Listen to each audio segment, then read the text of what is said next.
Hi everyone, my name is Navneet Kaur and I'm the student of Graduate Diploma of Early Childhood and my college name is PIA.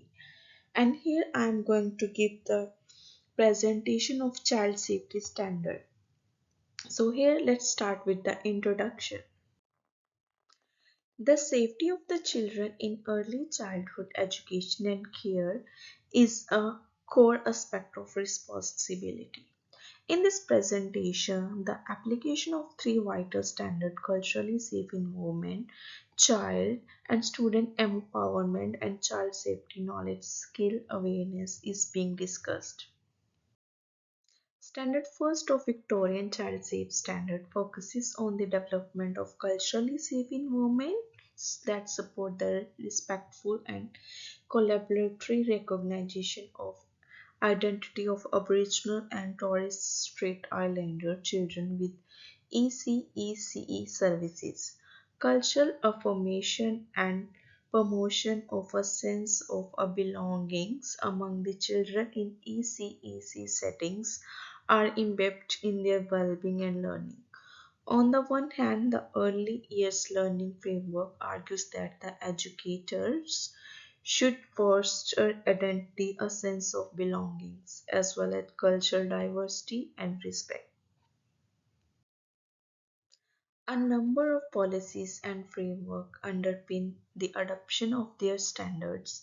Aboriginal Culture Competency Framework encourage early childhood services to move beyond tokenism and inclusion and to integrate culturally responsive, authentic practices. The national quality standards support cooperation with the families and culturally respectful practice, and it emphasizes the role of cultural safety as a dynamic process that acquires the individual to reflect the exercise humility and authentic interaction with Aboriginal communities. Within a hypothetical ECEC center, culturally safe environments could be implemented by intentionally practicing strategies that depict far-reaching respect and interaction. This involves having welcome signs in local Aboriginal languages, starting the day with the acknowledgement of country, and making sure institute learning events include First Nations music, language, and art. In spite of its significance, Standard First can be difficult to implement. Possible obstacle can be discomfort the educators or a lack of their knowledge, fear of tokenism, and the absence of access to the members of Aboriginal community.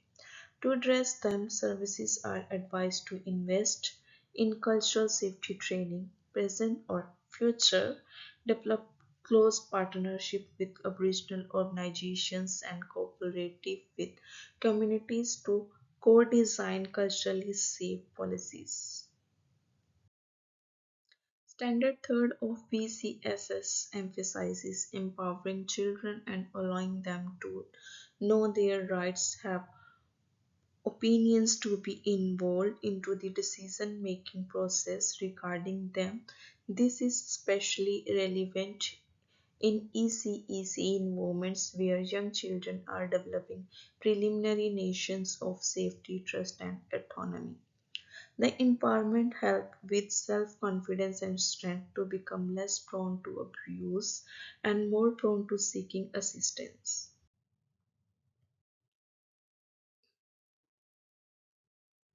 The global framework of these standards is the United Nations Convention on the Rights of Child, especially Article 12 and 13, specifying the rights of children to be heard and express opinion.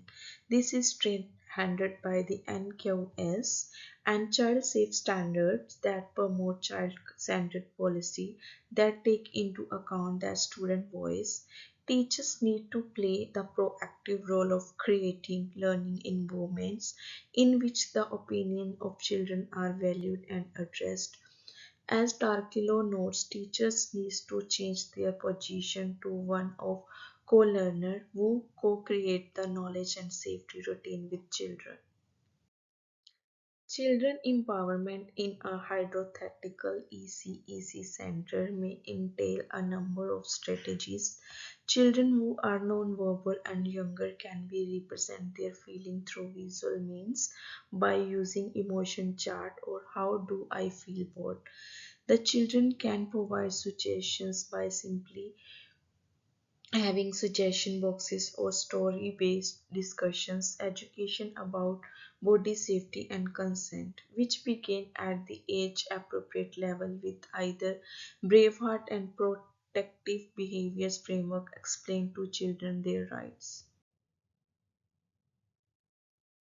The obstacles are the development age of children practicing initiated by adult and lack of staff training. Children at the young age might not have the vocabulary of explain their needs and the practices of traditional educator might inadvertently suppress children voices. To resolve it, it is necessary to engage in professional development in right-based education.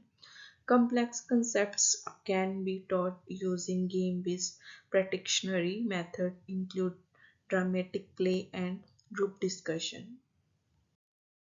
Standard 8 of VCSS is dedicated to providing all staff and volunteers with the knowledge, skills, and awareness to safeguard children.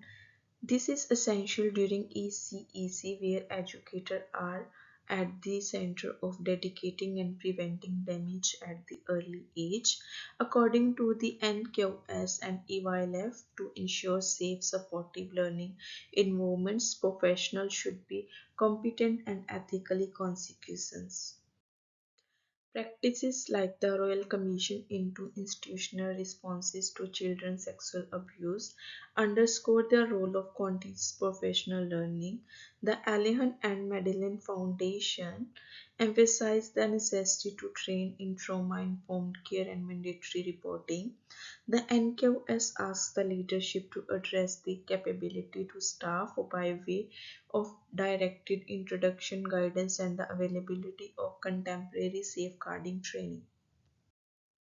The hypothetical ECEC services can implement the standard through the provision of full staff induction programs and integration of children protection modules in overall professional development strategy.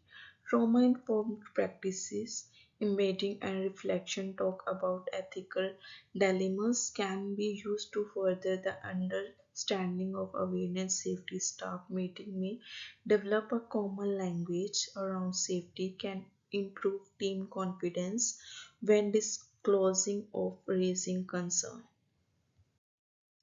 The barriers are minimal PD time, high turnover, and staff experience level. These barriers can be overcome by embedding turning into current PD schedule, assigning free government and trust training to educator and monitoring new educator in shadowing. My experience with the Child Safe Standard has helped to advance my knowledge regarding the role of educators who should be actively engaged in protecting children. I have learned now that children's safety is not a matter of policies, it must have everyday practice, reflecting practice, and effective partnership with families and communities. In my future practice, I will establish environments that represent everyone regardless of their diverse needs and abilities and where all children feel safe and understood. Thus, VCSS are essential to create safe, inclusive, and empowering early childhood setting. These standards safeguard the right voice and safety of children through tools, policy, alignment, and the commitment of educators via practical implementation. Here is the list of references which I used in this PPT. Thank you. If you have any question, feel free to ask me. Thank you.